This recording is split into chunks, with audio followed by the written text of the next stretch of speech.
Hi friends, മോനും ഞാനും കൂടി അവൻ്റെ സ്കൂളിലേക്ക് പോവാണ് കേട്ടോ. അപ്പോൾ ഈ വീഡിയോ എടുക്കുന്നത് മോനാണ്. അവൻ ആദ്യമായിട്ടാണ് കേട്ടോ എനിക്കൊരു വീഡിയോ എടുത്തു തരുന്നത്.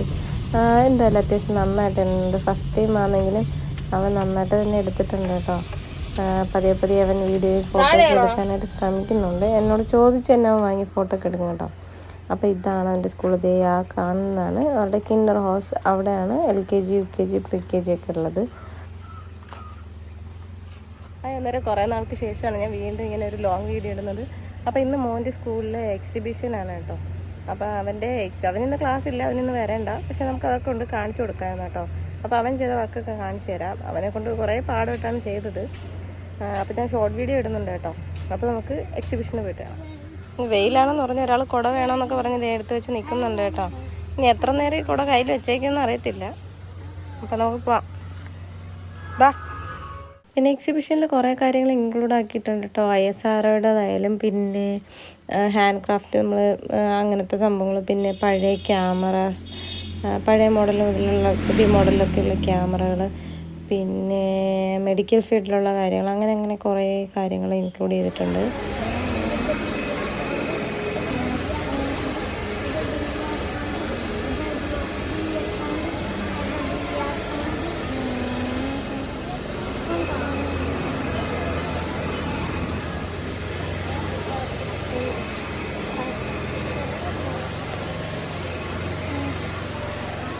അപ്പോൾ ഈ ഫസ്റ്റ് കാണുന്ന ഈ ഫ്ലവർ അറേഞ്ച്മെൻറ്റും പിന്നെ വെജിറ്റബിൾ കട്ടിങ് ഉണ്ട്, ഫ്രൂട്ട്സ് കട്ടിങ് ഒക്കെ ഉണ്ട്. അതൊക്കെ ചെയ്തേക്കുന്നത് പാരൻസ് ആണ് കേട്ടോ. അങ്ങനെ പാരൻസിനും പാർട്ടിസിപ്പേറ്റ് ചെയ്യാൻ പറ്റുന്ന കോമ്പറ്റീഷൻ ഐറ്റംസ് ആയിരുന്നു കേട്ടോ ഇത്.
അത് വെള്ളം ശ്വാസകോശത്തിലാണ്. ഓക്സിജൻ കട്ടായിട്ടാണ് ഓക്സിജന്റെ പേര് എന്താണ് ഉപയോഗം? നമ്മുടെ പ്രാണവായുവാണ് ഓക്സിജൻ. ഈ പ്രാണവായുവിന്റെ അഭാവം മൂലമാണ് ആണ് മരിച്ചു പോകുന്നത് അല്ലേ. നമ്മുടെ ശുദ്ധരക്തവും ഓക്സിജനും കൃത്യമായ അളവിൽ നമ്മുടെ രക്തത്തിൽ കയറി നമ്മുടെ കോശങ്ങളെ പ്രവർത്തിച്ചിട്ടാണ് നമ്മൾ ജീവിക്കുന്നത്. അപ്പോൾ ഇതിൻ്റെ ഒരു അവസ്ഥ, ഓക്സിജനും രക്തവും കൃത്യസമയത്ത് നമ്മുടെ തലച്ചോറിലും നമ്മുടെ ശരീരഭാഗം എത്തിയില്ലെങ്കിൽ ആൾ മരിച്ചു പോകും. അപ്പോൾ അങ്ങനെ ഒരു സാഹചര്യം മുന്നിൽ വന്നു നമ്മൾ വെള്ളത്തിലടി പോയി കിട്ടും, നമുക്ക് ബ്രീത്തിങ് കിട്ടത്തില്ല, ഓക്സിജൻ കിട്ടത്തില്ല. അപ്പോൾ നമ്മൾ എന്ത് ചെയ്യും? നമ്മൾ മരിച്ചു സാധ്യത കൂടുതലാണ്. അപ്പോൾ ഇടിമിന്നൽ, ഹൈ വോൾട്ടേജിൽ ഇടിമിന്നലേറ്റ് ഹാർട്ടിൻ്റെ റിതം പോയിട്ട് ഹാർട്ട് നിലയ്ക്കും. ഇനി ഇലക്ട്രിക് കറണ്ട് അല്ലേ, ഇലക്ട്രിക് ഷോക്ക് നമ്മൾ ശരീരത്തിലേക്ക് കഴിഞ്ഞാൽ ഹൃദയം പ്രവർത്തിക്കുകയാണ് ഈ ഋതത്തിലാണ് അല്ലേ. അപ്പോൾ ഇലക്ട്രിക് കറണ്ടിൻ്റെ വേവ് കൂടുതലായി വന്നു കഴിഞ്ഞാൽ ഹൃദയം പെട്ടെന്ന് നിലച്ച് ഇങ്ങനെ ഓഫായി. അപ്പോൾ ഈ ഒരു 4 സാഹചര്യങ്ങൾ വന്നു കഴിഞ്ഞാൽ ഹാർട്ട് ഓഫാകും. ഇങ്ങനെ ഓഫാകുന്നത് ഈ അടിയന്തര സാഹചര്യത്തിൽ ഹാർട്ട് ഓഫായി കഴിഞ്ഞാൽ ഒരു മരിക്കാൻ പോകുന്ന ഒരു വ്യക്തി നമുക്കൊരു കുറച്ച് സമയം, ഒരു മിനിറ്റ്, മണിക്കൂറിലൊന്നുമില്ല, ഒരു 3 മിനിറ്റ്, 7 മിനിറ്റ് സമയം വരെ നമുക്ക് കിട്ടാറുണ്ട്. കുറേ സമയങ്ങളിൽ നമുക്ക് ഉടനടി അത് കണ്ടുപിടിച്ച് ആൾക്ക് രക്ഷാപ്രവർത്തനം ഫസ്റ്റ് എയ്ഡാണ് CPR എന്ന് പറയുന്നത്. ഹൃദയ ശ്വാസം പുനരുജ്ജീവനം. അതായത് ഹൃദയം ശ്വാസം പുനരുജ്ജീവനം. നിലച്ചു പോകുന്ന ഹൃദയത്തെ നമ്മൾ റീസ്റ്റാർട്ട് ചെയ്ത് കൊണ്ടുവരുന്നത് CPR എന്ന് പറയുന്നത്. ഞാൻ പറഞ്ഞില്ല, ഈ 4 സാഹചര്യങ്ങളും ഉണ്ടാവണം. നിങ്ങൾ പറഞ്ഞിട്ടുണ്ടാവുന്ന നിങ്ങളുടെ കറണ്ടൊക്കെ അതിൻ്റെ ബോധം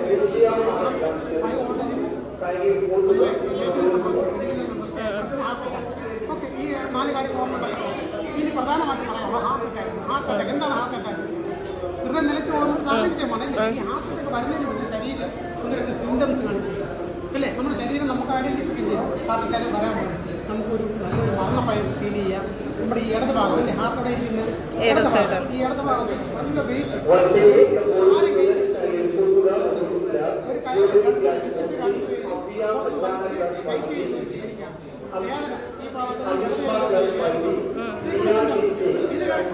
ഇത് സംഭവിച്ചു. ഓക്കെ, ഒരാളെ ഉടനെ സാഹചര്യമില്ല. മനസ്സിലാക്കണം അയാൾക്ക് ബോധമുണ്ടോ ബോധമില്ലേ എന്ന് മനസ്സിലാക്കണം അല്ലേ? അപ്പൊ അതിനെന്ത് ചെയ്യും? നമ്മുടെ കയ്യിലെ വെയിൽ പൾസ് പോയിന്റ്, കയ്യിലെ പൾസ് പോയിന്റ് അറിയാൻ ഇനി ചില സാഹചര്യങ്ങളിൽ ഈ പൾസ് പോയിന്റ് സാധ്യത കുറവാണ്. ഇതാണ് കറക്റ്റ് എന്ന് വെച്ചാൽ നമ്മുടെ ഈ ധമനി തലച്ചോറിലേക്ക് ശുദ്ധരക്തം പ്രധാന ധമനിയാണ് ഈ ഭാഗം. ഇതിൽ പൾസ് ഇല്ലെങ്കിൽ നമ്മൾ CPR സ്റ്റാർട്ട് ചെയ്യും. ഇനി CPR സ്റ്റാർട്ട് ചെയ്യാം. ഒന്ന് വൈഡാക്കി ആളിനെ ഞാൻ തട്ടി വിളിച്ചു അല്ലേ? തട്ടി വിളിച്ചു, ചേട്ടാ ചേച്ചി വിളിച്ചു, ഒരു റെസ്പോണ്ട് ഒന്നുമില്ല അല്ലേ? അപ്പോൾ എന്ത് ചെയ്യണം? അപ്പോൾ പരിചയമില്ലാത്ത ആളാണ് കേട്ടോ. അപ്പോൾ കയ്യിൽ ഞാൻ പൾസ് പോയിന്റ് നോക്കി. പൾസ് പോയിന്റ് നോക്കാറിയാമോ? പെട്ടെന്ന് കയ്യിൽ പൾസ് കിട്ടുന്നുണ്ടോ? വാച്ചല്ല കിട്ടുന്നുണ്ടോ? കിട്ടുന്നുണ്ടോ? ഇനി ഈ പൾസ് ചില സാഹചര്യം കിട്ടാൻ സാധ്യതയില്ല. അപ്പോൾ നമ്മൾ എന്ത് ചെയ്യണം? നമ്മുടെ നെക്കിൻ്റെ ഭാഗത്ത് ഒരു കറക്റ്റ് പൾസ് കേട്ടോ. തലച്ചോറിലേക്ക് ശുദ്ധരക്തം ഒരു ധമനിയുണ്ട് കേട്ടോ. ഉണ്ടോ? എല്ലാവർക്കും ഉണ്ടോ? ഇല്ലാത്തവരാരും ഉണ്ടോ? കിട്ടിയാ? അപ്പോൾ വിളിച്ചു നോക്കും. നമ്മളെ വിളിച്ചു നോക്കും. കിട്ടിയോ? പൊങ്ങിയിൽ കുത്തി ഇറക്കി കിട്ടിയോ? ഞാൻ പൾസ് പോയി കേട്ടോ. നോക്കാം, എനിക്ക് മനസ്സിലായില്ല. പൾസ് പോയിട്ട് ഉണ്ട്, എല്ലാവർക്കും കൃത്യമായിട്ട് ഐഡൻറ്റിഫൈ ചെയ്യാം കേട്ടോ. എന്നിട്ട് നമ്മൾ ആളിൻ്റെ ഒരു വശത്ത് വന്നിരിക്കുന്നത് ഇത്രയും ഭാഗം ഉണ്ടെന്ന് വിചാരിക്കും. ഇത്രയും അല്ലേ? ഹൃദയമല്ലല്ലോ, ബാക്കി ഭാഗങ്ങളില്ലേ? അപ്പോൾ ആളുടെ സൈഡ് വന്നിരുന്നിട്ട് എന്ത് ചെയ്യണം? ഈ പൊസിഷനിൽ ഇതാണ് ഇരിക്കേണ്ട രീതി. ഇത് നമ്മളെ കൈ ഒന്നിനും മുകളിൽ ഒന്ന് പാരലായിട്ട് പിടിച്ചിട്ട് കൈയുടെ ഹീൽ ഭാഗം ഈ 2 ലിക്വിഡിലും ഇങ്ങനെ ഒരു വര വരയ്ക്കുക. ഈ മധ്യഭാഗം അല്ലേ? ഹാർട്ട് ഏത് സൈഡ്? ഹാർട്ട് അല്ലേ? എങ്കിലും നമ്മൾ കൊടുക്കേണ്ടത് ഏകദേശം ഇതിനും ഒരു വര വരച്ചിട്ട് മധ്യഭാഗത്തേക്ക് കൊടുക്കണം. കേട്ടോ, മനസ്സിലായില്ലേ? ഇങ്ങനെ 30 നിൽക്കുക. എന്നിട്ട് 30:2 എന്ന് പറഞ്ഞു ഒരളർത്തി പ്രായപൂർത്തിയായ അതായത് പ്രാക്ടീഷൻ മോഡിലേക്ക് ആരെങ്കിലും വ്യക്തിക്ക് 30:2 30 തവണ ചെസ്റ്റ് കംപ്രഷൻ കൊടുക്കും. എന്ന് വെച്ചാൽ ചെസ്റ്റ് കംപ്രഷൻ എന്ന് പറഞ്ഞാൽ ഇതാണ്. 2 തവണ ബ്രീത്തിങ് കൊടുക്കും. ബ്രീത്തിങ് എന്ന് പറഞ്ഞാൽ എങ്ങനെയാണ്? അല്ലേ? തൊട്ട് നിറയ്ക്ക വായിക്കാം. ഞാൻ പറഞ്ഞല്ലേ, ഇതിന് മുന്നേ നമ്മൾ ആദ്യം ഐഡന്റിഫൈ ചെയ്യുന്ന സമയത്ത് ആ പൊളിച്ചിട്ട് ഉണ്ടാവും കേട്ടോ. മനസ്സിലായില്ലേ? നമ്മുടെ ശബ്ദത്തിലൊക്കെ ഉണ്ടാവും. ഒരു വശം അടിച്ച് കിടത്തി അപ്പോൾ നമുക്ക് ശബ്ദമുണ്ടെങ്കിൽ നമുക്ക് ചെയ്ത് കൊടുക്കാനൊന്നും തോന്നുന്നില്ല. അപ്പോൾ നമ്മൾ എന്ത് ചെയ്യണം? വീട്ടിൽ കൊടുക്കുന്നതിന് കുഴപ്പമില്ല. ചെസ്റ്റ് കംപ്രഷൻ കൊടുക്കാതിരിക്കുക. അത് കമ്പൾസറി ആയിട്ട് കൊടുത്തേക്കാം. ചെസ്റ്റ് കംപ്രഷൻ കൊടുക്കേണ്ടതിന് ഒരു കോഴ്സ് എന്ന് പറയുന്നത് 30:2 അതായത് 1 മിനിറ്റിൽ 120 തവണ ചെസ്റ്റ് കംപ്രഷൻ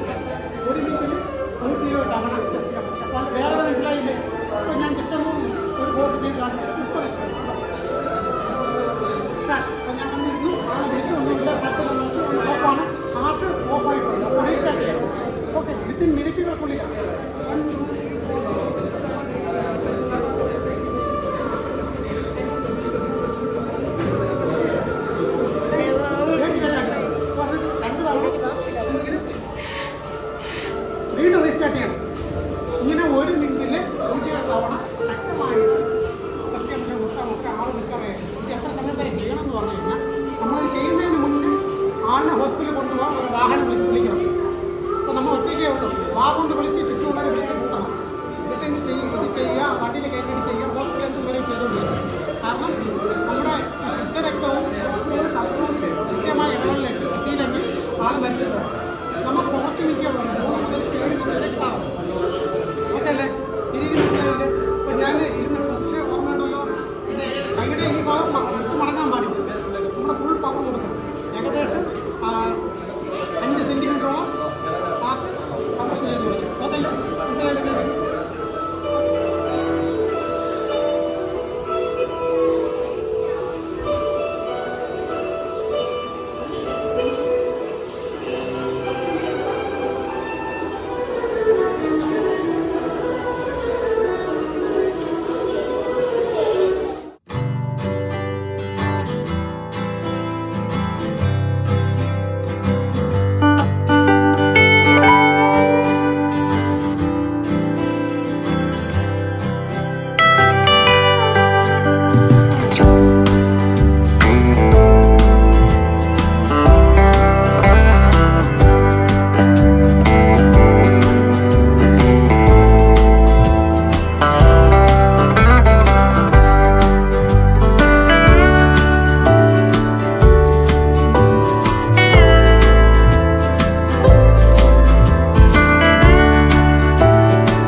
എക്സിബിഷൻ്റെ ബാക്കി പാർട്ട് ഇനിയുണ്ട് കേട്ടോ, കുറച്ചേ ആയിട്ടുള്ളൂ. അപ്പോൾ ഇനിയൊരു 1-2 പാർട്ട് കൂടെ ഉണ്ടാവും.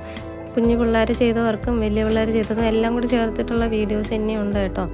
അപ്പോൾ ഇന്നത്തെ വീഡിയോ നിങ്ങൾക്ക് ഇഷ്ടമാണെന്ന് വിചാരിക്കുന്നു. വീഡിയോ ഇഷ്ടമെങ്കിൽ ലൈക്ക് ചെയ്യുക, അഭിപ്രായങ്ങൾ കമൻറ്റ് ചെയ്യുക, ഷെയർ ചെയ്യുക.